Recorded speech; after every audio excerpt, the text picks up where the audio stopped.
Yeah, yeah, might as well. Why not? We're on. Hey, Coach, we've been talking about you. We both think you're one of the more Wow. remarkable guys we know. Am And I I haven't even am I met you, which paying is you, really or is mind this like blowing for what is me. happening right now, Rob? Listen, Money I need means an nothing agent to a right guy like now. me. You and Greg are right Um, there, side by side.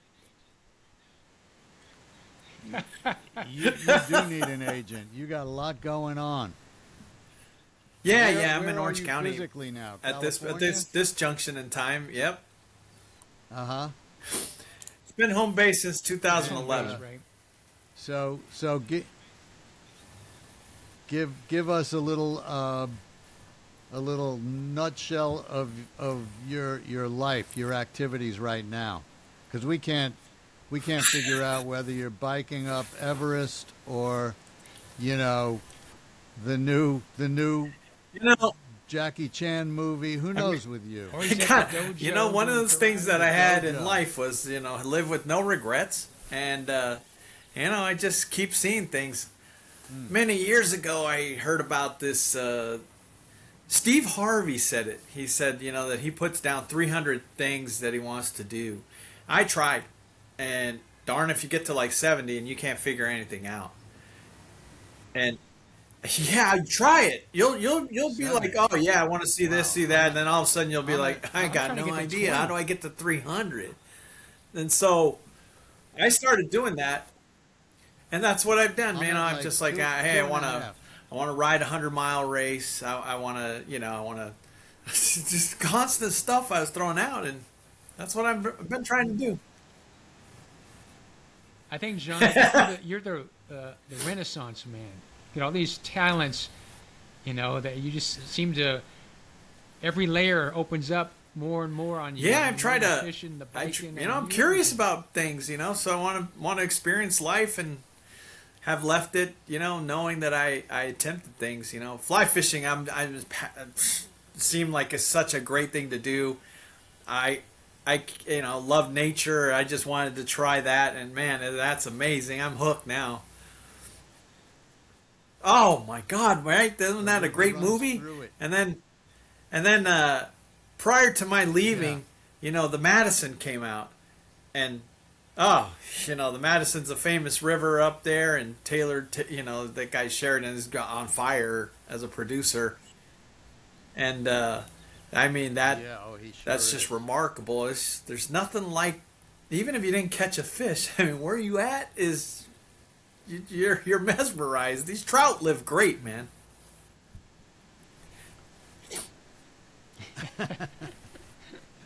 Well, I think, right now it seems like you're kind of teaching by example. Like if anybody, and even the stuff you just described, your approach to life is kind of a playbook for somebody who is looking for a little direction or a little, motivation to pursue things, No but they're question. sort of just spinning their wheels. But for a long time, your life was spent, or your time was spent. Um, well, coaching is the overall word, but I mean, long as we're sort of jumping around a little bit, tell me what that word means to you. What is a And coach? my definition of a coach is somebody who transforms those under their supervision. And it's not about the wins and losses. That's a transactional guy. That's the guy that talks about how many wins he has in his years and all the trophies. Transformational guy is the one that says, those that are under my supervision, I've got to give them everything I've got. But they're going to have to look and see if I walk the walk and can talk the talk. I was a player, and I could tell as I kept moving up the ranks, who knew what, uh, and who was not. And luckily, I had great coaching staffs all along my journey, even professionally. But then when it was my turn to take that I wanted to say, like, boy, whoever I get to coach for however long I have them, I hope I get to know them inside and out. I hope that John Wooden told me, you're never going to know if you're a success until 20 years later, when they're trying to be a husband and a father. They're going to have a career. That's when you know if you're successful or not. And I was nominated to 2 times to two various Hall of Fames this year, and one of them was at one of the high schools that I coached at, and it was a Wednesday night, and it was only because Rob, they had wanted it to be on a weekend, but I had made a prior commitment speaking at a small school somewhere else, and I didn't want to break my word there, and so I asked if they could do it some other day, and they chose a Wednesday. I'm thinking, no one's going to show up. It's a full house. 40 of my players came out. It was remarkable to hear their stories of exactly that. Their husbands, their fathers. They're sharing stories. I even had guys that didn't play basketball for me that felt the urge to come and just join in, and because of how we made them feel when they were in high school. And I always thought, I was like, hey, spectators only come if you're putting out some effort. And the same with the student body. They're going to come to support something they see that's extraordinary, more than what they don't want to see a lazy effort. They want to see some passion in it. So that was great to hear those players remember that and remind me that's what success was. That's why I got into coaching. So part of the impetus for kind of 3Ps 2.0 is that we've observed, and Greg in particularly, watching his son, who's a very, very skilled, albeit undersized player, get no respect virtually, not completely, of course, but kind of being pushed aside in favor of kids who are bigger, stronger, not better, but bigger and stronger. And there doesn't seem to be a push toward coaches who are looking to transform a kid into a better person at the same time being a better player. And we find that's a big problem. Everyone wants the instant success in something, when especially in the coaching world, where did you coach? Who did you coach? How many wins did you have? In Greg's case, the AAU circuit is nothing but that. It's an ego boost for those coaches who can bring the best talent that they think is around. But the greatest joy you'll ever have is to see where a kid started and where they're at. And I always wanted the guy that had the chip on their shoulder. I've had second-round NBA draft picks that have played for me, and it's not any better. It's harder because the chip on the shoulder isn't there, and the drive to prove something isn't there, and so it's you're going to clash, because my personality is one, I know you can go further, I know you can do a little bit more, and encourage all along the way that's it. Make it fun. I always wanted my those, again, under my supervision, to be energized when they came in the building and not know what the day's going to bring. They're not sure what it's going to entice, but it's going to be full-on effort, and it's going to have some joy and passion. It's going to have music. It's going to have all these things, structure, and then at the end, we're gonna dance passionately. It breaks a kid out of their shell, no matter where they're at, even professionally, And then all of a sudden, you see a smile, you see this joy. They may have suffered all practice long. Now they're happy as can be. They leave the building happy and ready to come back again. I wonder what today brings, kind of thing. And if you can remember names. I'm not big on the names. I'm big on nicknames. So I find immediately that I kind of have to throw a nickname at some kid. And I did it's the the same best thing thing, you know, coaching because now all of baseball. a sudden, you know, it's the nickname sticks, and they love it. You know, it's And they're and fun. then if you can Yeah. literally have a conversation, you know, hey, how's your mom and dad, and you learn new things about them, and you start to understand. You know, the same with teammates. How many teammates do not know that Bobby has a brother and a sister? They probably have no clue. Mm. And is that a real team? Yeah. It's not a real team. Hey, Yeah. John, I got a couple questions. I got a couple questions. I got a couple questions for you going back to the youth sports. And there's AAU and there's club basketball, but what I'm seeing in the story you just told about you coming back and it's kind of full circle and you're seeing your players, you see them grow and you develop. But at the original state of starting basketball, what do you think it takes to be successful as a youth coach in any sport? And I'm not talking about winning, to get that person later to remember you, the impact you made. And it may not be at 30, It's 40 it's years old. It might be like in 4 years. I How do well you since visualize that? I What's your owned perspective on at one point I owned Orange County Magic basketball here in Orange County. I decided I would do that once I came back, and I was encouraged to see how many kids we could get, and they came from all ranges. And really, what I was trying to do is like, boy, they got different. They come from different spectrums. How do I get a young kid to love this game? You have to put them in a uniform, and we started like our own little rec league amongst each other. And you give them their names like Duke and North Carolina, and it turns into they can't dribble. They really run with the ball. The rims are lowered.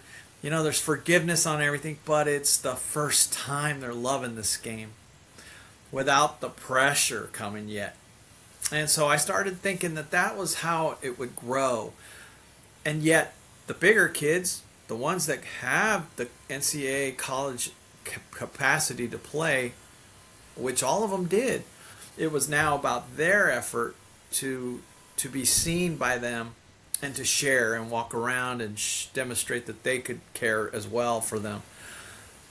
It goes around full circle in that regard. You know, a parent starts to see what that, you know, what a little bit of a role model looks like. It's the small stuff. It's like, you know, shoes tied, shirt tucked in, say yes sir, no sir, yes ma'am, and how you shake a hand, how you look people in the eye. It was that little thing, just that alone, is remembered by them later because they didn't have that structure, or they could get away. Yeah. Yeah, how did you set expectation? How did you This set is how expectation this when is you how I started with want, a new group? and it may have been because of the credibility that I already had, but this is how we are going to be here. It's a cultural establishment now. You're going to be on time. On time isn't when the clock rings, it's way before. It's how you walk in. And I would bring in NBA players to come in and demonstrate that to the T. They knew, hey, this guy's 7'2", man. Who's this? Shoes tied, shirt tucked in, saying yes sir, no sir, hugging me, having a blast, going to compete against a high school kid. Why? Because he knows it's going to be the hardest effort that kid's going to be able to give him, but it's the traditional thing that I want to have. Like you're gifted, you're already in the NBA. How about sharing it back down? And it trickled down theory there. But they all get to feel like a kid again. You know, the higher level you go, the more it gets to be the corporate side. It gets to be a business. It is about winning the game. But you can't lose the fact that it is that. It is a game. There should be smiles and joy and passion and high fives and nicknames thrown. And And then at a timeout, everybody's eyes are here. We're not drifting away. That's a classroom. The distractions that are everywhere. So I used to say the same when we were in practice. This is my classroom. This is how this is going to be. And when we walk in, decide if you're going to cross the line, what kind of a gentleman you're going to be today. And there will be some corrections. There'll be some learning curve and a lot of mistakes. And I always wanted them to know mistakes are just great. They're great. We're going to make them all day. But where we're not going to make them is when it counts, when we have this basketball tournament and there's thousands of people and balls bouncing and noise everywhere. Maybe then we can execute it with freedom. I would love to have you come out of retirement and coach my kid and bring those guys in. What I see and where I'm at is that environment is rarely exists. There's not enough time that they spend like in a practice. I mean, there's two practices a week where they really get involved enough to set the structure, because they're going right into practice to win this weekend, where I don't know if they develop kids that way. Yeah, well, it's a science though, right? There are many coaches that don't know what they're doing and throw tantrums on the sideline. There's others that have a philosophy and a theory that's based and can cut it to where it gets more specific now. Like this is what we need to do for this particular weekend. I never wanted our players to play more than 2 times a month. I felt it was insignificant to me to lose family time, to have the bit of a kid who can go to swim in a pool or go on a vacation. It's a misnomer to think that everybody's going to receive a scholarship this weekend in this gym. And when they do really see the sign-ups of what college coaches are there, it's generally 7 of them. It's if they're there and they're already predetermined who they're looking at.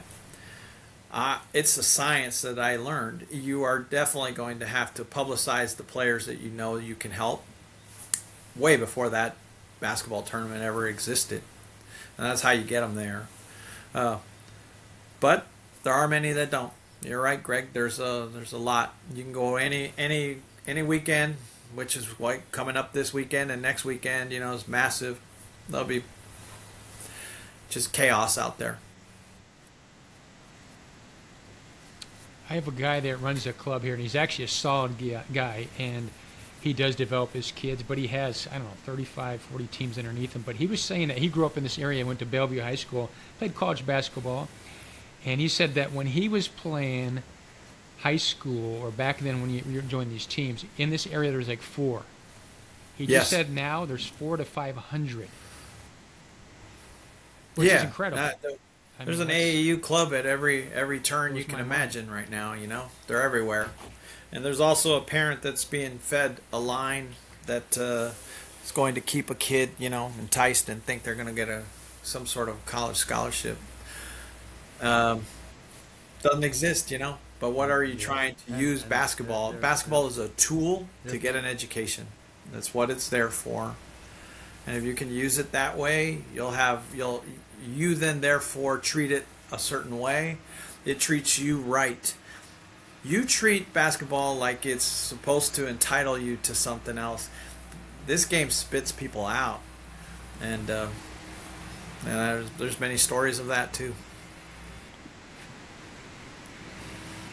So I had a couple of thoughts. One is that I know you've written a book, and you could write a number of books on your life, because you've had so many different, all fascinating chapters of your life, from finding your family to coaching overseas, which I also want to touch on, because one concept there interests me greatly. But number one, it seems like that's a good one. A book on coaching. Yeah, I don't mean right now, John.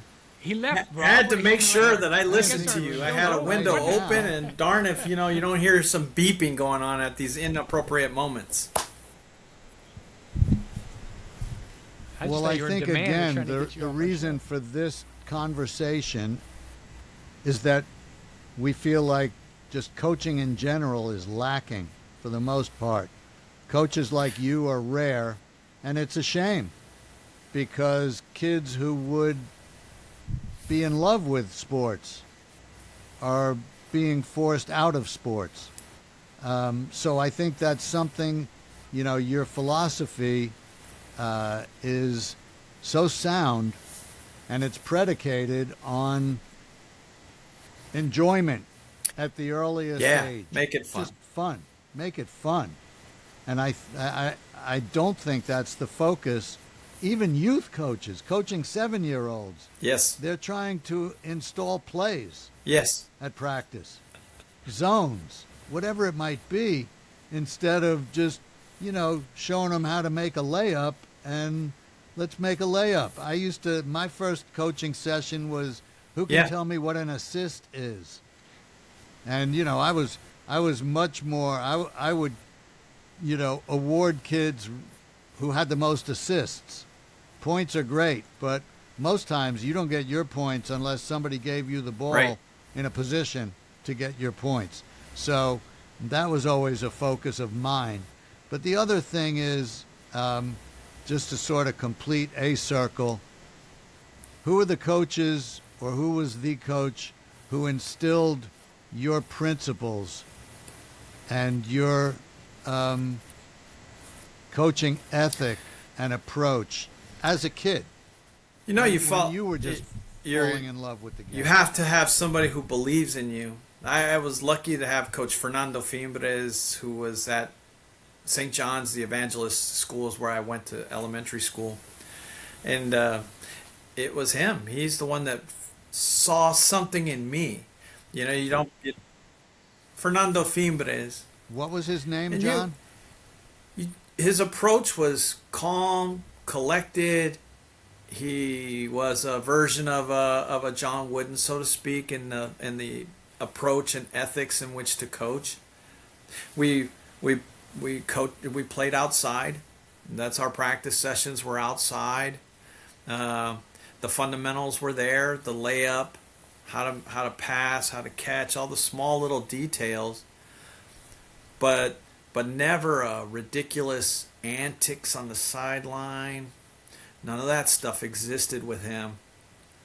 And it was a belief system that he gave me because I didn't know if I was any good at this thing or not. And from that point on, I take chunks of everybody else that I got, because as you go from that to a high school setting, it elevates. There's now pressure involved everywhere, and I could see, even I played for a version of a Bobby Knight in high school as a junior and senior in high school, and to the outside person, they feared him, right? Because he would kick the bench, do all kinds of stuff, scream and yell. And I probably would have been in a massive panic had he not one day told me how much he cared about me.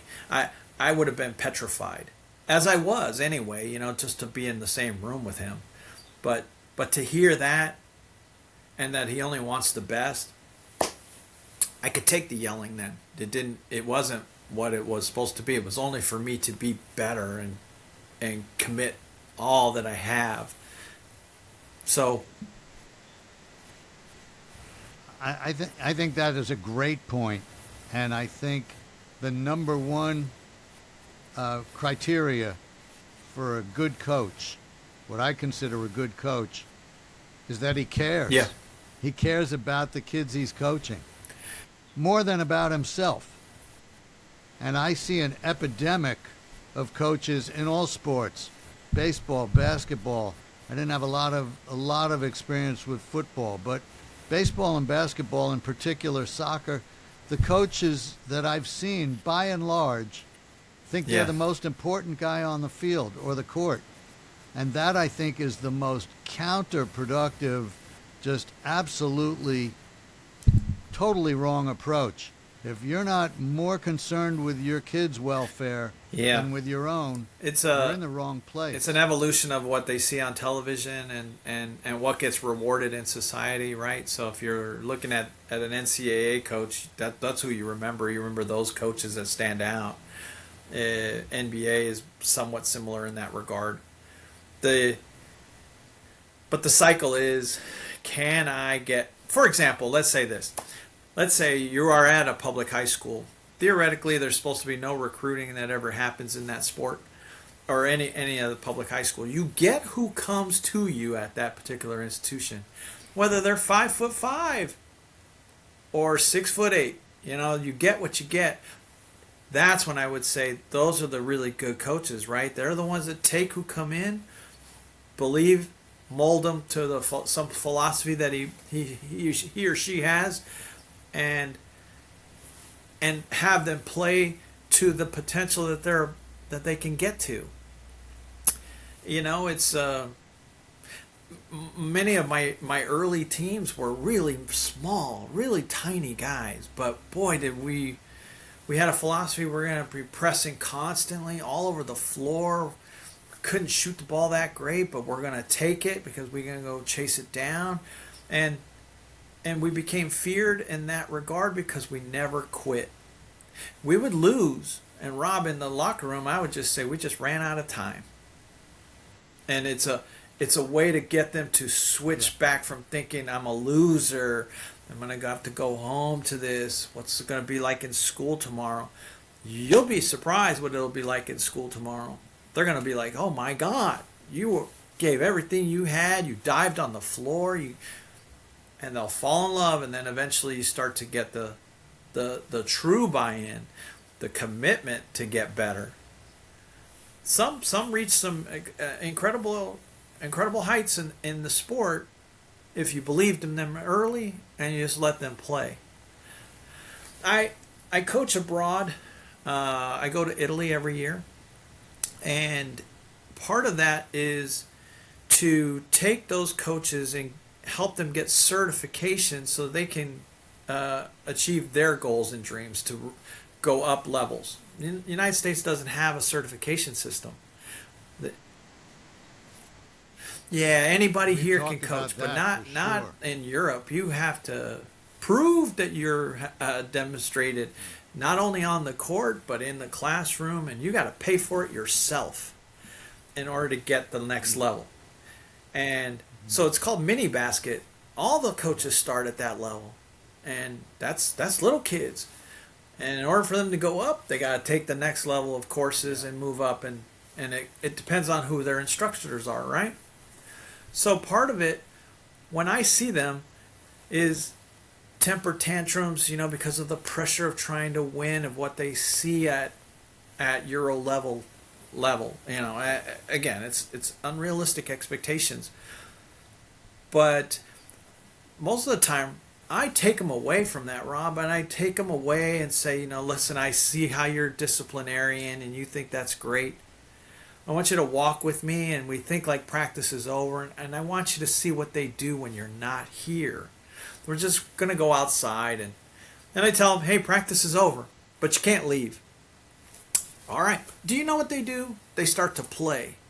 They start to experiment. They start to have fun. Mm-hmm. They're starting to smile.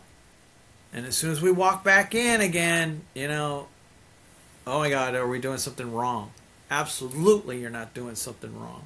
It's the other way around, right? It's to try to change that coach's philosophy a little bit. Now, they'll see me laugh and smile, and I'm trying to do that for them too. Come on, you've got a different personality. Let me see it. Let the kids see it. Fear used to be a good motivator, but it doesn't work all the time. Only if I believe that you're trying to get the best out of me later, if you cared, right? So sometimes I think that works, because I give them puzzles,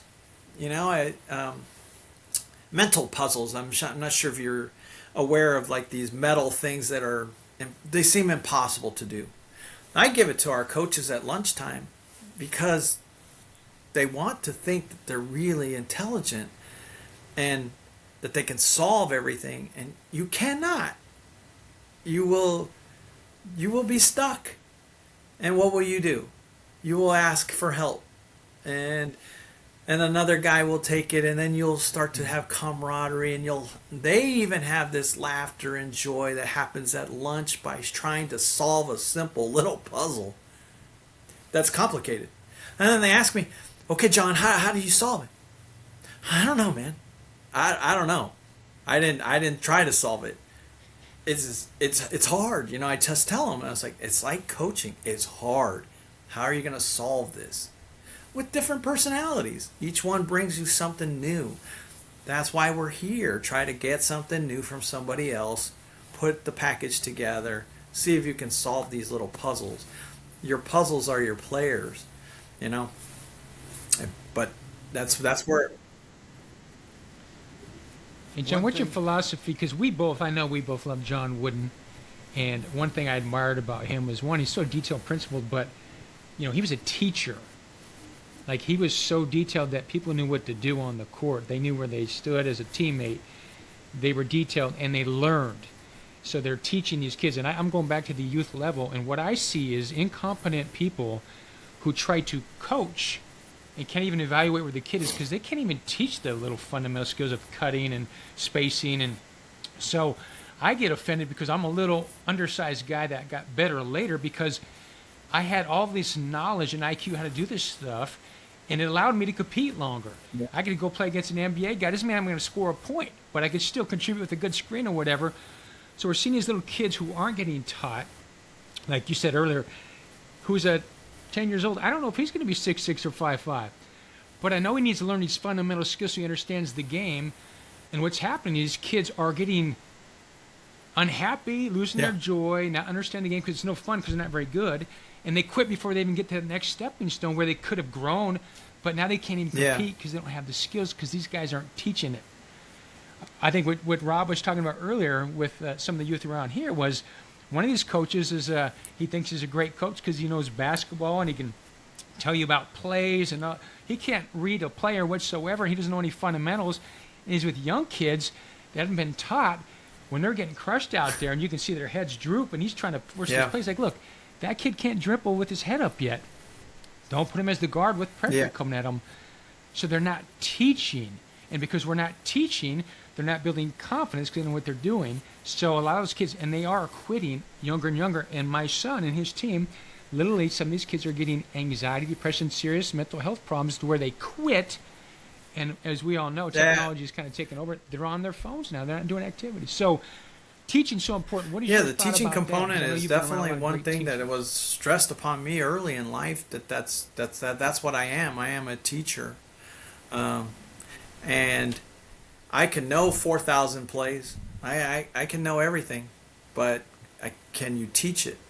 Is a different story, right?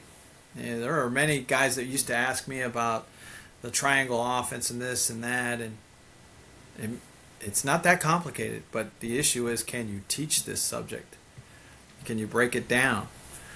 The point I want to make, Greg, is in regards to all these coaches, is that do they celebrate the small moments? And I mean overly celebrate them. A kid who makes a layup is a big deal, man. And make it a bigger deal. And make it a huge deal.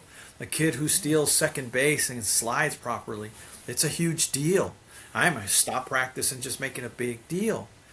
Yeah. It's to ingrain in the head that was a good thing and I got rewarded for it. We stop a lot of these things when we do something bad. It's okay to make something bad. We're just not gonna stop, though. The games just don't stop. Coaches have this tendency in practice to stop everything immediately when it's happening.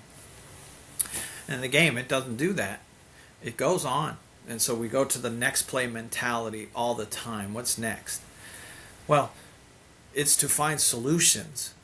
And so, as you said, the kid that can't drive with his head down and is petrified, and you keep going that way, isn't that the definition of insanity? You're just going to keep driving and doing this over and over again. The kid's obviously going to lose his mind and go somewhere else.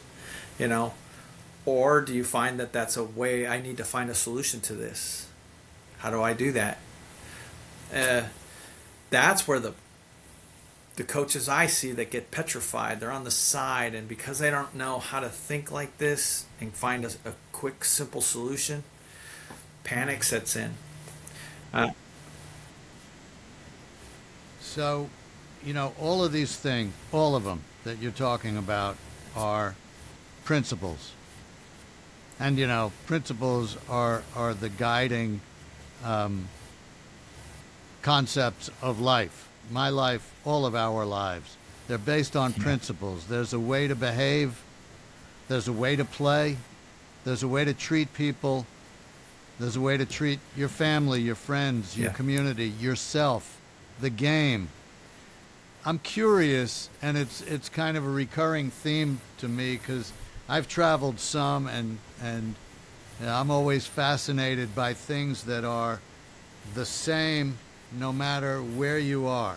Now, you have lived it as very, very few other people ever have, having coached basketball in many different countries, all different languages, all different situations, but your principles never changed. And in my mind, kids never change. The kid in Mexico is the same as a kid. An 8-year-old there, a 10-year-old there is the same as a 10-year-old here, looking for the same things from his coach. Even if his coach doesn't speak his language, he still wants the same care, the same teaching, and the same attention, and the same principles. How were you able to convey these really important life principles to kids, who spoke Japanese or Spanish or any of the other places you were? I think you first do you you let them translate? see who you are first, Rob. That this is I'm totally here for you kind of thing, like we talked about with Greg. That this is what you need to convey immediately, and they see it in your demeanor. How are you really going to be, and are you having fun when you blew the whistle? Are you encouraging right away? I mean, there's got to be this super energy that's occurring, and it's a massive step towards changing their demeanor. I want them to be excited to be there. No matter if a Japanese kid certainly is not going to be as celebratory as somebody else in another country. Demonstrative. It's reserved. Yeah. But the smile, the high five, and the freedom to do this, it's okay here. It's all right here. You can, and you start to see, okay, there's passion, joy, energetic. You make little games out of things in practice. How many layups do you think we can make today? Little stuff that are towards goal oriented, and you also say, hey, everybody's gonna miss. There's no way we're all gonna make our baskets, and you're gonna miss often, but that's why we're here. We're gonna try to keep making shots. We're gonna keep trying our best, and that's the underlying tone. I only want your best. It's a subjective thing because what your definition of best is and mine, I need you to come along and see what my level is. I want you to give that. I'm not concerned about I guess to equate it in a classroom setting, the letter grade of an A means nothing if you can't regurgitate information back to me. If you can't tell me what happened in class today, then I don't think you learned. You passed a test. And was that your best effort that you gave today? Because that's all we can give, right? Is that your best? Now, Rob, there are days when you walk in and that kid is beat down. Something happened. Whether it's something at home, something in a classroom, who knows? Can I get the best out of 60% of your day? Can I get the best of that? Can you give me if that's all you have today is 60%, can I get all of that? They'll give you more. because they know that you care now. Like, you don't have to force this thing down. And I already know he's walking so heavy, he can't get from point A to point B today. Something's wrong. You know, how do I find out if something's wrong? You know, that's where the difference of a coach really comes in, because that coach, in most cases, will have more of an impact than a parent, and maybe more of an impact than a teacher, because this is a chosen thing that the kid wanted to kind of do, and I want it to align with that parent at home, that I'm giving the same message: give your best effort, you know, treat others with kindness and respect. Somebody falls down, pick them up, you don't step on them, we don't do those things. And it will happen. You are trying to transform what comes from a respective home or a respective school environment. It's up to you, though. That is your classroom. You are to stop it and adjust it and make corrections. So the things that I gleaned from all of that, and I believed prior to all of that, and I think, I'm happy to believe I share a lot of your principles, and because I admire you. Principles and demeanor Yes. are the same wherever you are. You don't have to speak the language. I think some coaches really just talk too much and act too little. It is your demeanor, and demeanor, you don't communicate that by telling a kid what your demeanor is. You do it with your actions, and that's what determines how they respond to you. And your principles are exhibited in your actions. So I think the bottom line is coaching, teaching, mentoring. It's not so much the words you tell a kid. That's why I'm sure you were a sensational coach without speaking the language. Because kids could see the way you act and the way you care.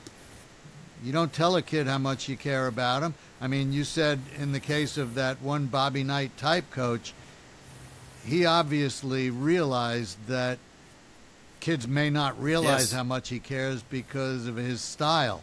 So in that case, telling a kid, I may act crazy sometimes, but you're the one I care more about.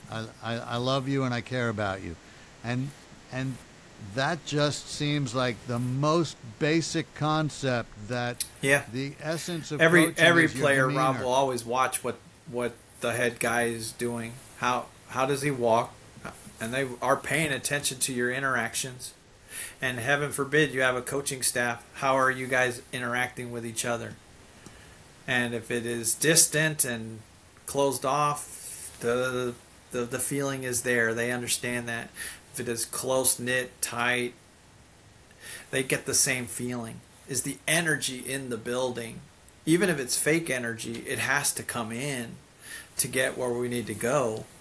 An airplane doesn't take off unless it's going full speed, and only when it gets to the top can it kind of cruise. That's how I viewed practice sessions. I need to get to this high energy demonstration of pure passion, joy, laughter, clapping. I clap like a maniac, and then the nicknames come in, and then then you can mess with them a little bit. Sure, missed that one, Bobby. You can mess with them a little now, but if you see the smile, the effort's coming. If it's not there, you can actually stop the practice and just ask them, "Is this our best effort?" Well, 5 or 6 of them are going to say, "No, that's not our best effort."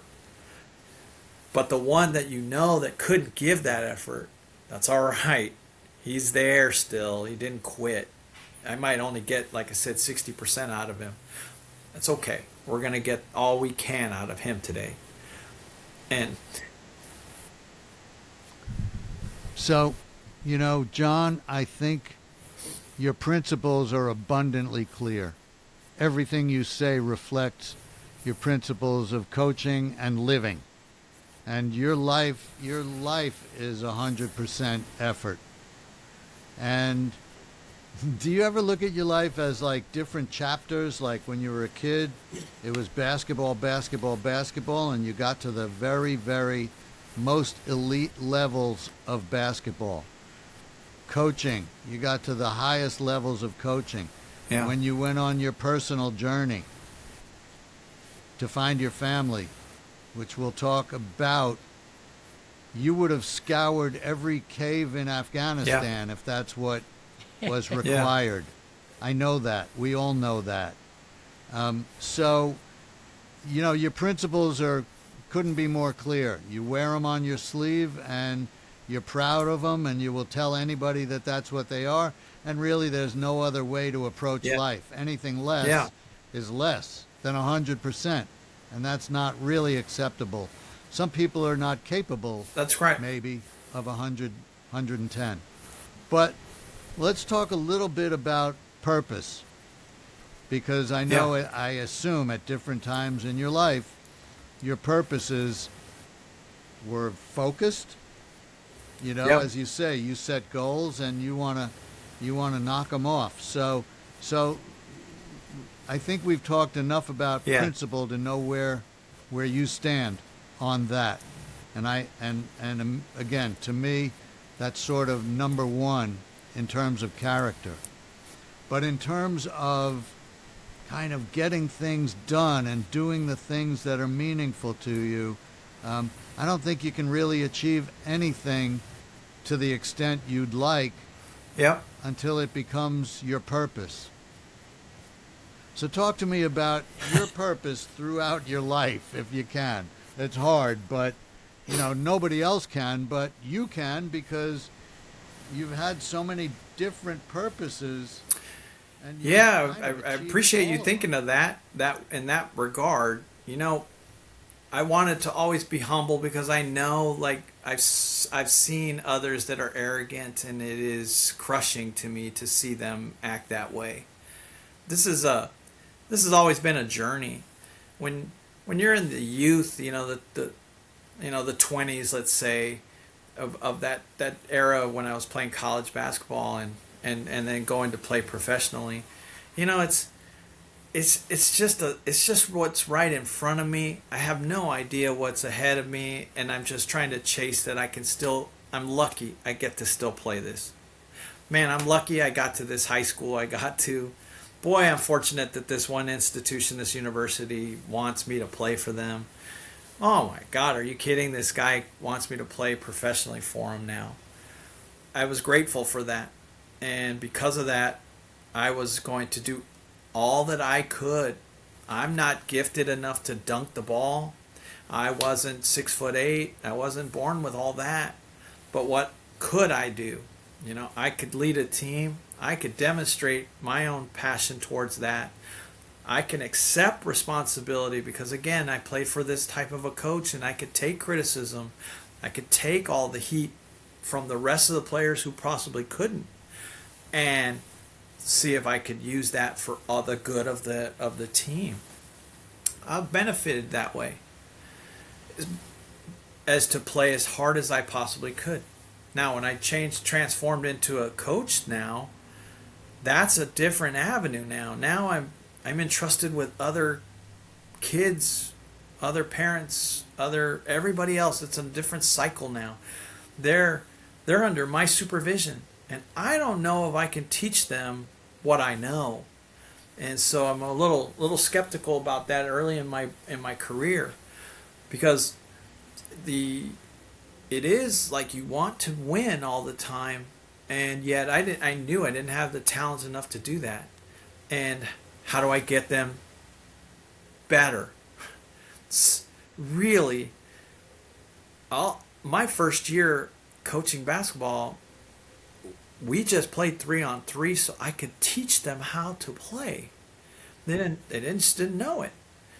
All the plays and all that stuff meant nothing. It means nothing if you don't know how the principles are to be used to play. And so that's what we were doing. We were learning how to do this and why. and then be able to visualize and see. And because of that change, I mean, I felt guilty. I didn't know, like, is this not what you're supposed to do? You know, luckily I had another coach with me who said, no, this is all we need to do. They don't know how. And because we did that, we ended up winning 10 games in a row, make the playoffs for that school's first time history. But it was if you looked at them, you go, that there's no way they play this game. They don't look the same. And we end up in a playoff situation against a monster team, and we don't look the same. But it didn't mean we couldn't give the same effort, the best that we had, and that's all I was looking for. So that stayed with me, because now as my talent got better and better, didn't mean that I had less expectations. No, I still had them. I want them to be as best as they possibly can be. The same joy, the same passion, and the feeling that if something wasn't going right, that I could listen to a player now. The year I won the California title, it's a big deal here because it's Division I high school. It's massive around here, and so to get to that level, we're having one of those magical years. And I'm in a routine of practice, and one day before our second round playoff game, one of my players comes up to me and says, "Coach, can we have the day off?" You know, I'm thinking, all these thoughts about, do you not know what's ahead of us? Kind of thing. And as he checked out, do they want the sunshine now?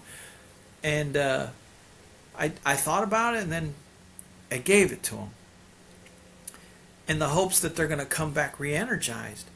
That's all they needed. I don't know what they did together as a team, or if they just went home and did whatever they wanted. But that kid had earned the right to have that discussion with me. And yet I was fearful of it. And yet it was the best thing, because after that we had to keep marching on to get to the end. And it taught me that these breaks are necessary. They're not traditional. And another life lesson that was coming to me, like, don't be afraid to listen to your player. Maybe they need the day. Well, your player also felt confident that he could talk to you, that you weren't going to say, "Are you kidding me? What kind of BS is that? Get out there and blah, blah, blah." But all through my career as a coach, every Sunday I had all my teams come to my home, and I would cook for them. And Wow. that stayed with me all the way to professional basketball. I wanted them to feel like they could take their shoes off, you could sleep, you could do whatever. I'm going to make as much as we can. What started to happen was they start showing up earlier. They start bringing their own contributions, and now you have a feast. And now you just have no talk about basketball. I want nothing. I want nothing to do with that. If it's WWE wrestling, watch it. A few times my wife and I left the house and we're like, we have errands to do, and they're like, "See you, Coach." They stayed, which is a moment in which I have to trust them, and wholeheartedly they're going to be able to handle this. And Now, is that? I've always told Greg, don't ask yes or no questions, but do you think that's feasible today to create No that question. kind of community and camaraderie? because it's coming from, now you're not going to have 100% buy-in. No, not everyone's going to want to show up and things, but once they understand that this is a relaxed atmosphere, this is welcomed, and I want them to know, like, you come to the door, it's a hug, come on in, it's all yours, hang out, here's where everything is. Feel at home. Do everything that you can. Do not be disrespectful, kind of things like that, but I think they'll kind of get that message from somebody else in that community. Man, it is. They already They already They know look that. they look from forward to having it. Watched You could say, for 2 months, whatever. Yeah. John, I think it's essential. I see this all the time where there's no continuity off the basketball court. We both know. I think we think the same way. Is that when you feel in part of the team and part of the group, whether you're the best or not, but you're accepted, and the coach has set expectations previously. They know that you're going to be fun here, but they know when you're going to floor. That expectation level is there, and I believe that they have respect for you, and they know you have their best interest as an individual and a team. And that's what I feel when you talk about purpose earlier. I'm thinking about what I would think you. I think that you have the purpose of getting the most out of each individual for what they have and the team. And I always felt like with me, I had some hard coaches. Now, if there's a hard coach who was just a jerk that yelled at me and there's no input, I wouldn't feel good about it. But if you set the expectation and they know you care about them, like you said, and then you're hard on them, and I also respect their they know you time, care for them 'cause the you know, and expectation their time and pizza their with you guys is family great. commitments as well. Like if you can't make it, you can't make it. No problem. It's always here. They eventually they'll show up. Now, when you get to professional athletes, hey, this is a different animal. You know, they're grown men. They can do whatever they wish. You know, even at Oregon State, they were grown men, but still, you know, they were under our hands all the time. So they would come because it's free food. But in the professional game, yeah, of course. they didn't have to come, and they would, and I would make it fun. We would do Pictionary. Now you talk about having to scribble something and guess. The best things you'll ever get is that those memories that come from this, you know, the high fives that come because now the synergy that's being built, or the one kid that can't move a lick because he can't draw and can't figure stuff out, you know, and the kid never forgot it. He was a 6'9" American guy and never forgot the fact that that changed his way of viewing professional basketball now. That I get to eat, I get to relax, I get to enjoy my teammates in a different way, and full freedom. And if you want to leave, you leave. So I never forgot that, and we just kept it. I've kept that thing going all the way into Japan. Shoot, we had movie night. I had them all there, and I'm making food left and right, and they're just having a blast. Whereas that, not typical, you know, they're not always going to be doing something like that. Hey man, come on What do you up, think, Bob? baby. Should we go hang out with John for a while? I wish we could. I'd like to. I'd like to. He's No, cooking. no, I man. know he won't- I We'll know be he talking won't all kick us night out. long, man. We'll be having a blast. I may need a place to stay. You, you know, it seems to me that if more coaches, and the greatest thing about my coaching time is when a kid, you know, comes up to me, like you say, years later, and Yeah. said, "Man, we had a great time. I loved playing for you." And Yeah. and you know, they all had nicknames, like you say. I think if more coaches considered how they would be remembered, True. Very They good point. probably act They probably differently. would. You know, how do you want to be remembered? I know I'm going to use that because well, the greatest thing you'll ever hear is some incredible lesson that you didn't think was, that you don't even remember, but they do. And they can tell you Yeah. exactly how it was that entire day, Yeah. or how that benefited them. You know, I've had guys that are in the Navy and they're going off to war when it was, you know, Iraq and things, and they would send messages out of fear because they're going somewhere they're not, about their conditioning program, how it got through the same fear, what gratefulness they have. You never know what's going to touch a kid down the road. But if I can hear from their spouses, Yeah. oh man, that's great. Because that means that you had a touch. If you can hear from their own children, even better. If you can see how they interact with them. yeah. Oh my gosh, that's pretty good. Well, it also tells you that Yeah. they spoke to their spouse about you, and they spoke to their kids about you. And I mean, And these are that's some full guys just that you never impact. would think would speak about you know, you just didn't know, and then all of a sudden to hear from Yeah. the spouse telling me, yeah, he talks about you, and that's why that the spouse is at this ceremony. I mean, come on, it can't get any better than that. That means he did right. Yeah. He listened. He went about. Yeah. Treated her good. He's using he used some lessons along the way to go and achieve in life. And what is he? He's a principal Some in a high principles. school. You don't think that high school's got it going on Mm. good, because Wow. Yeah. he's caring about kids. He was 5'7" at best, Yeah. but had a memory, got to play, Scrappy. scored in playoffs. Yeah. Well, He you got the treated him same the love, same the as the same 6'4" treatment, and the kid. same push. You know. Just give me your best effort, and that's all that little kid did. He Yeah. gave his best effort. Yeah. Yeah. Your principles are so sound, and and they seem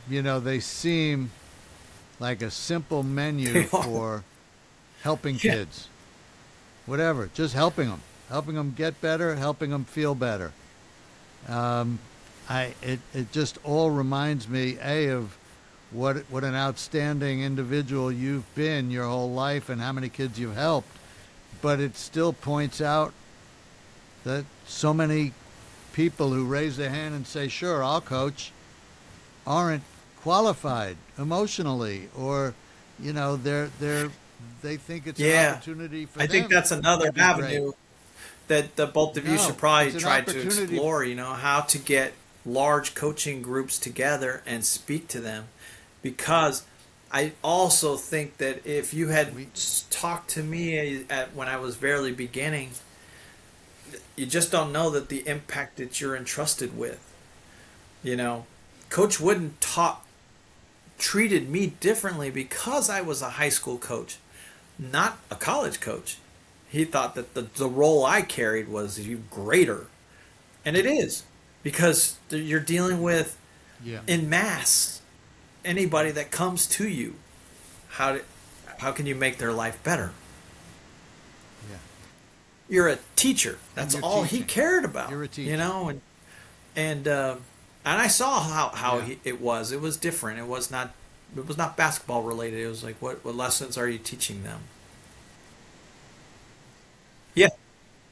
Hey, Yeah. John, I want to do a hypothetical with you based on this topic. Okay, so here we are, and you finish your coaching career. You're coming back with all your lessons and your knowledge. You know kind of the outside, what's going on in youth sports. But we bring you over to the West Coast, let's say Washington, and we bring a little coaching clinic. And we got 20 coaches there that are coaching from third grade to eighth grade. Not only do we have the coaches there, but we have players there, and they're watching.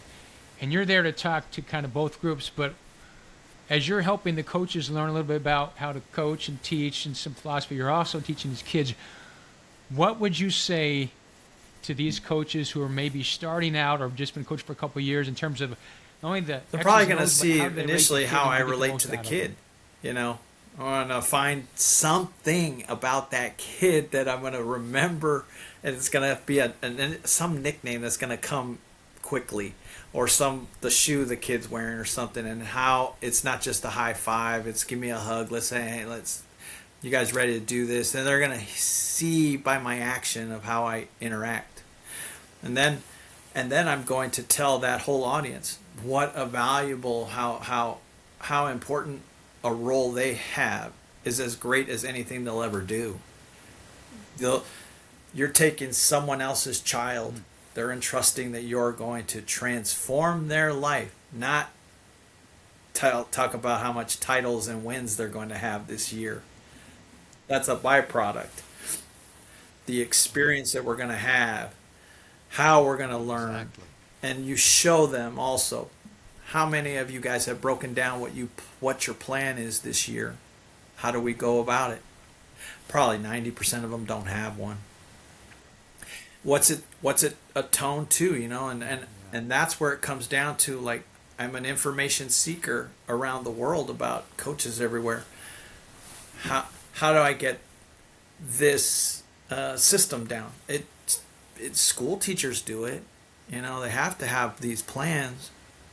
Basketball coaches have to have these plans too, but they got to know the difference between a kid who's in fifth grade versus the one that's going into 12th grade. It's a different expectation level, different things. Can't treat them. Yeah. Well, this is great because this is what I'm really doing. So we're going to invite you out here in a couple months. We're going to have a coaching Yeah, clinic, and these players are going to have. I'm telling you, man, talk it's about like this. it's like the I'm it's throwing like that an out elm there for tree, you. you know. Yeah. That's how I view It's needed. coaches. It starts out small, man, and you really got to give everything you've got, and this little seed grows, and if it's structured right, elm trees are huge, they're unbreakable, but it takes that initial structure to it, care and attention to it. It'll provide you such joy, but it comes from credibility also, right? They want to know who's speaking to them, and who can also share failures. There'll be things I'm not proud of that I did as a coach that they're doing, and that I wish I had learned earlier, but I didn't, and I learned it later, and that's what the audience really pays attention to is, did this guy do what he said he did? Is he from this? Did he? Yeah, because most of the time I'm where they want to be, but they don't know how to get there. But the minute you give them this information written, oh man, it's like it's a gold mine now, and then now they've got something to go by, a playbook in life a little bit, or at least start somewhere. Yeah. Yeah, What I'm I've done a talking about. blueprint for a number of coaching clinics like that, and have had it down as to what I believe a coach is and what they're supposed to be and how they act all the way through. I've done others in which the pedagogy is there, like this age group 5 to 8 must have these skill sets down. This is what you focus on every day. It's not, this other thing, and then the next phase and the next phase, so that they are tangibly having something that a blueprint to kind of go through without lost. If you're lost, what do you think I'm about? trying to figure it Well, you out. start to go to YouTube, and now all of a sudden you got 16 basketballs and tennis balls at practice, and you only play with one. We don't do all those other things. That's a circus act, and it might seem like that's effective, but it's not. So I'm sort of assuming, not completely, but I sort of assume your coaching days are behind you because you have so many other things out of those 300 and whatever that you still want to do. But I think in there, all kidding aside, there is an absolute need for some No question. coaching mentorship for coaches. And I think you are the guy to do it. I think, Greg is also, but I think your experience overall in achieving things while not talking a Yeah. whole lot about how great you are.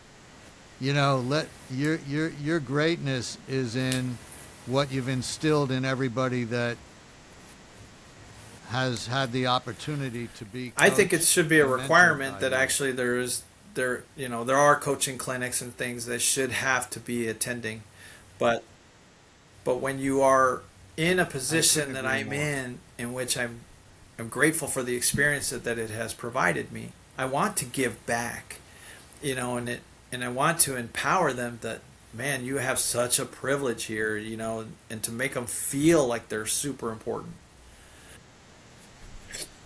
But they're important. Privilege you and know? responsibility. And I don't necessarily think that Yeah. they view themselves. They'll think Bill Self at Kansas is important. That's not. That's the furthest from the truth. He's at the end of the food Right. chain kind of thing. It's Exactly. everybody down here, and that's where you can really make a Yeah. change in somebody's life all the way through. If nothing else, to have a 40-year-old fan of the game instead of the kid that quit today who hates the game the rest of the time.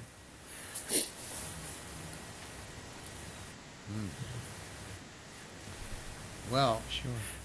So whatever you guys want to get done, let's do it. there's a lot to think about, but I certainly think that, yeah, Hey, I'm not kidding about the, what you said earlier is what actually when we did our last podcast, we had coaches and we had musicians, and I didn't bring a lot of coaches, but I brought like 7 different musicians on: Timothy Drury, Paula Boggs, all these people, true. and I was kind of the initial mediator that started a couple questions, and then the symbiosis and all the conversations came out and how they want to impact people.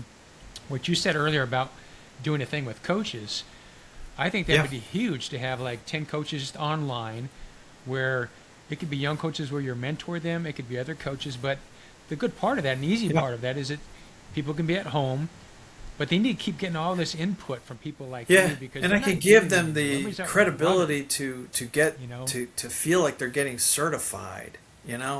That's why the Italian send me there, Yeah. because I'm gonna help that guy get certified to go up to a next food chain. We've talked about it. Believe me, we've talked about it at length, and I'm sure that Yeah, this second conversation with you is going to bring those conversations. yeah. I got the back to blueprints. the I've got stuff for surface. them already. It's And already been done. So we just yeah, well, that's really. yeah. I think that's really, really important. Got my mind going again. Yeah, and I agree, man. But One at that's a how time, right, John? One I've at seen a time. character counts and other things that are out there for respective coaches. This doesn't have to just be basketball. This is every sport. I love baseball. I'd love to walk Yes, out to absolutely. a field and Yeah, see, same. how do they get them to run in, and there are some that have energy and there's some that just don't, and yeah, well, baseball is very different, and that's much more of my experience because baseball. yeah, So many things happen. Everything that yeah, happens, right, the coach has nothing to do with it. If a ball is 2 feet yeah, inside the line, it's a triple. that's right, 2 feet outside the line, it's a strike. And so many coaches that I've worked with believe that they are the most important person on the field. They control what happens. And I've told so many guys, Nope. you have nothing to do with what happens. You put people out there in Yeah, a that's right. position you think they're suited for in the lineup. yeah, yeah, But then it's like, let it go. The ump calls him out, he's out. He calls him safe, he's safe. yeah, There may not be a foul line in left field. You may think it was a fair ball, Yeah. but he calls so many things. So the principles are the same. It's not. yeah. Hey, It's Bud, how to manage it's the not the about ups and you. the downs. Like about those the kids. shortstop and the ball got past him. He's down now. Yes. Next play, it's all right. Yes. We turn a double. Get out, flush it. Get out of Exactly. get out of that Yeah. thinking. And the same with the guy that was batting It's, and he it's struck the same out. Principles. Didn't take a chance. Swing it. Yeah. Why not? It's the same Yes. principle. Go Take down the shot, swinging, right? take We've the all swing, heard those whatever it terms, might be. Yeah, same principle. Hey, Exactly. Yeah. that was your Yeah. book, right? Don't get cheated. Yeah. That's what I used to be told. You miss 100% of the shots you don't shoot. Get your Nice. money- get your money for Absolutely. Well, I know we didn't get to your personal journey, which is a whole. And Yeah. unfortunately, we do have that in our initial podcast. I think we should redo one of these and do that as well. Yeah, I think so. Just specific to that, really. I mean, Yeah. well, you got so much information, but I love the passion, purpose, and principle on the athletic side, and I like the passion, purpose, and principle. What transforms to your personal journey? Yeah. And so the You know, fundamentals are the same. People but can two see the things. different way. I mean, I actually lived it, right? Because then when I was going searching for my family, there's all that. I've got to have a way to do this. I've got to be persistent. I've got to have passion. Otherwise, no one comes out of the woodwork to help me. It all relates. That's right. Yeah, I knew Right. what my purpose was. I just Of knew, course. didn't know what the What journey's going what to lead to. But I don't. Does anybody, Rob, Greg, does anyone know what's next? Nobody knows. You can no, hear it but all the time. What they tell you is next, and you just don't know. Life's crazy. I Greg knows all Amy, about it, Amy's but awesome, man. She Amy and sends I, me by the way, messages, Amy man. loves you. She loves I'm you. like, I know. She loves you. When I told her What? that You I cheating was, on me? What? Amy, what's, come on. but she and I are working on a project that had been in my mind since I was like a teenager, and it yeah, describes all of this. So it kind of goes from, you yeah, know, little John Saintignon to here, and you may have seen it or not, but yeah, it's yeah. nowhere Ain't that the is truth? now here. And so that's our latest project that not Yeah, only I was into the wordplay of nowhere and now here, but if people say, what does it mean? Well, it's the you story of bet. my life. Might be the story of your life too. Might be the story of your life too. Yeah, You didn't know where you were going to be, but you're here, and the important thing is how you got here. right. But so many things had to occur Well, you let Amy. You to already get know, you but here. you let Amy know. However, I can help. I'm all in. Well, I mean, you may represent I that doubt phrase that, more than man. You anyone two I've are ever living spoken legends. with, because I think Amy's going to have to convince him to put a shirt on, a hoodie, as he goes around the world Yeah, and takes look where pictures nowhere is everywhere about today. It's nowhere's nowhere Japan. now here. yeah, You're, you're like the Forrest Gump of the world. Yeah. So we got comedy session going on now, we've huh, talked Greg? about Yeah. Forrest Gump. Hey, we can do music next. Remember, we tried that one. Hey, time out, Rob. We're It's gonna happy do. hour somewhere, isn't it? We talked Something about like this time that. we'd have a little more fun, but it's happy. I got my coffee cup, but Rob, pull out your Rodney Dangerfield for John. Oh, I can't go on Rodney Dangerfield. I don't get no respect at all. I go downstairs to Amy. She's like, well, John Saintignon. That's what I'm going to get when I go Yeah, you downstairs. got, but you can tell Amy I know the triple ending though. Oh yeah, the triple Lindy. That's great. I saw that movie. Hey, I don't know how much John knew about Rob and Yeah, man. his voiceovers and his acting. Do you know much about that? He does a lot of cool roles. He's played everything from preacher to. I mean, I don't know how many different backgrounds you've had, languages, but do a couple of your latest voiceovers. Well, I did the voiceover of an Irishman. So I was asked to play an Irishman, a lad from the countryside. And they said, can you do it? I said, sure, I can do it. What would you like me to say? And they'll give me a script and whatnot, and I'll do the script as best I can. But I'm famous for going off script, like doing it the way I like to do it, things I like to say. But then I might turn around and do it like Boris Dostoevsky. You talk. I say, this guy Saintignon. He's quite a guy. I want to know more about him. So yes. So this what I've been doing lately. Is good. Exactly. It's fun. Is nice. He's doing little movies. He's doing movies and Oh voiceovers. It's man, that's incredible. Yeah, I'm having a fantastic. pretty good time with it. But all that said, it's just something I enjoy, and I always had a penchant for it. But no matter what I've been hired to do, who I've been hired to play, I'm going to do it as though You bet. You obviously, bet. as You though got to I get into am the that role. guy.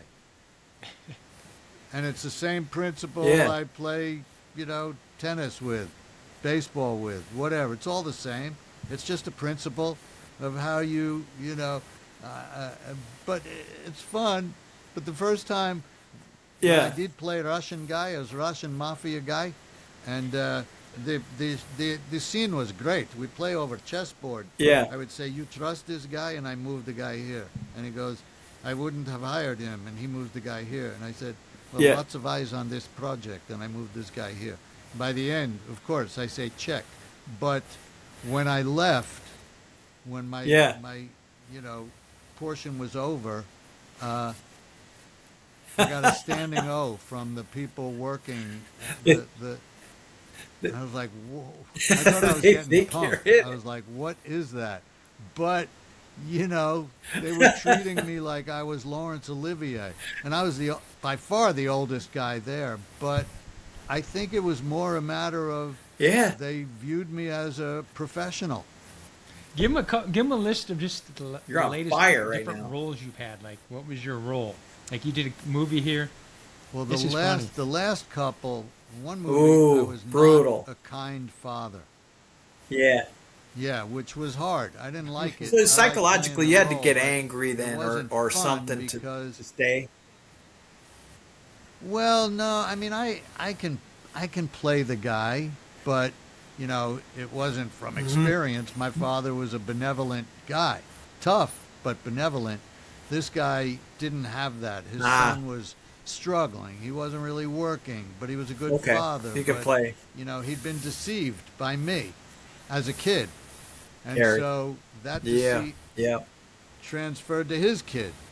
It was about a stupid medal that I told him a president gave my father, and my father gave me, and I gave my son, and he gave it to his kid who took it to school for show and tell, and some bully stole it, said it wasn't real, and my son steals it back from the kid's house because my son believes it's this precious medal.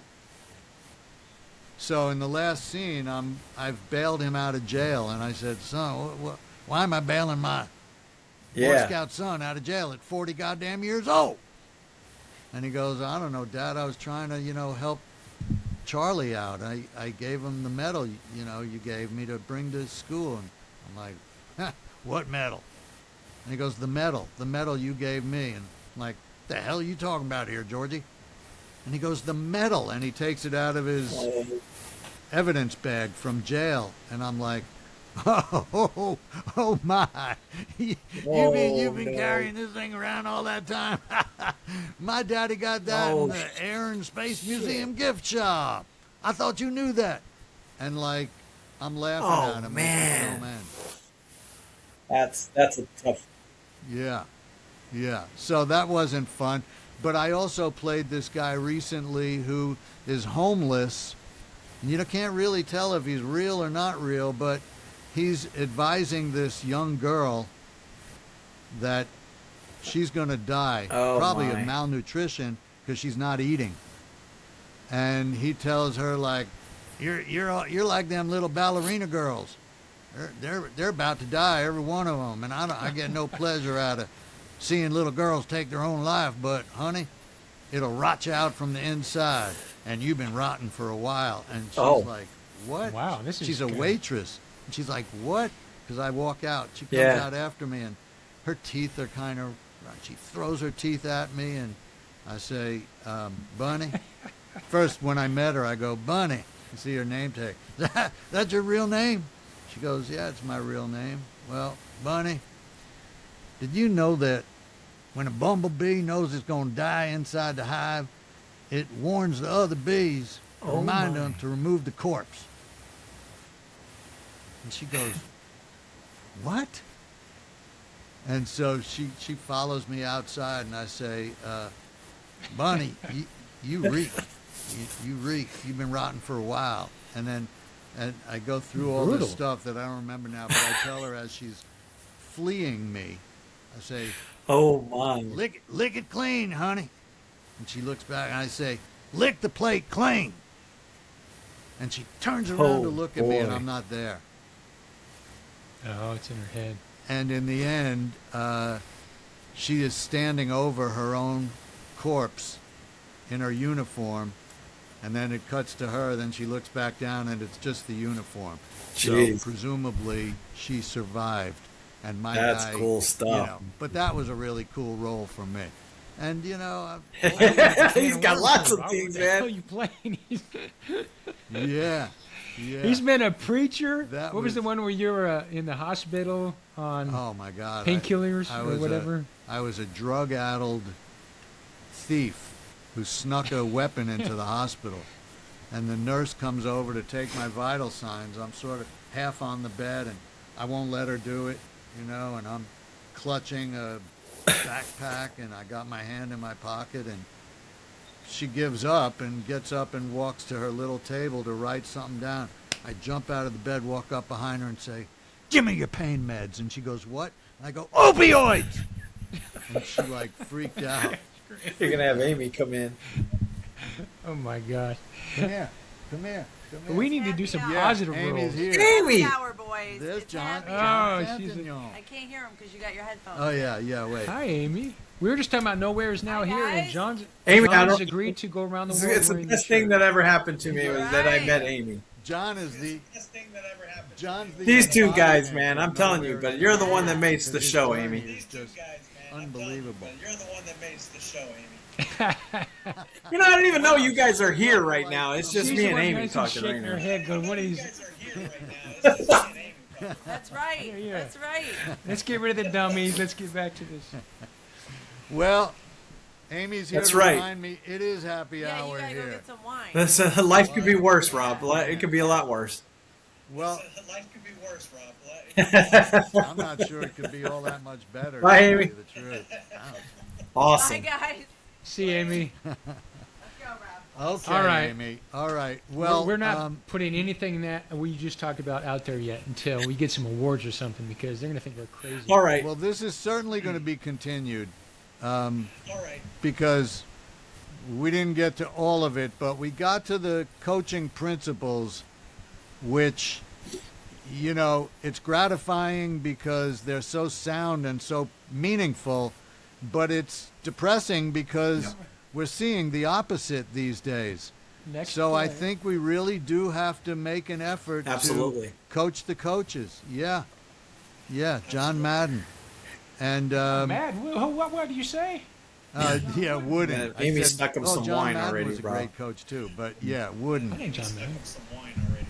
Yeah, no, I'm He's the late. grill guy. All right. Hey, that was fantastic. Thanks, Yeah, John. yeah. This by is. the way, just so you know, you're our and the first relationship military we've got who, seems like we can do this all day. Kind of thing. You know, we Start early. can. It's like I'm saying, We could it's even an do everyday this as a deal. series, because John's got a lot of things. Well, your experience is so valuable, and your persona is so generous that,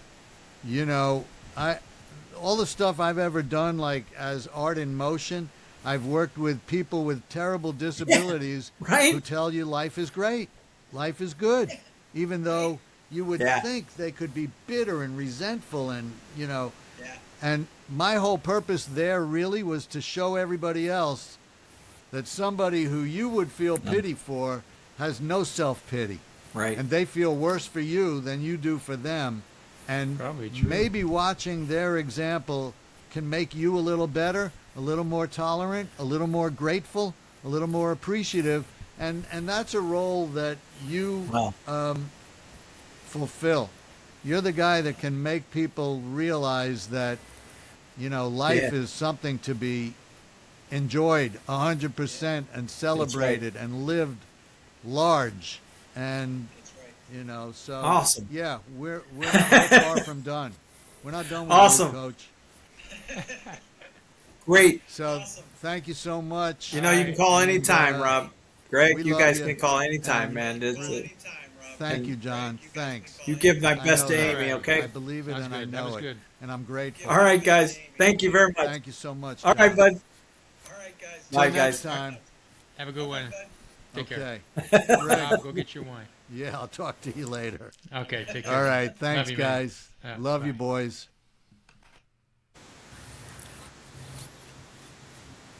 Okay, take care. All right. Thanks, Love you, man. guys. Yeah, Love you, bye. boys.